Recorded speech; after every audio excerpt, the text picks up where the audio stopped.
नमस्कार, प्रणाम भोजपुरी समाज। खबरें भोजपुरी में आप सबके स्वागत बा। हम महेश तिवारी।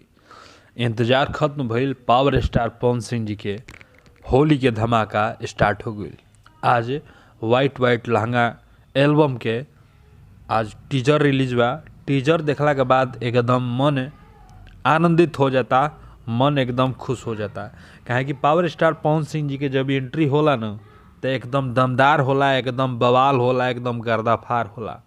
आ वीडियो में स्मृति सिन्हा जी के जौन एक्टिंग बड़ुए उ तो एकदम सोना पे सुहागा बड़ुए, जबरदस्त। वो सब देख सकत नहीं कि कितना माने उम्दा तरीका से वो वीडियो के शूट कइल बा। एकदम हाई क्वालिटी के म्यूजिक बा और वो गाना के लेखनी के कोनो जोड़े नहीं के।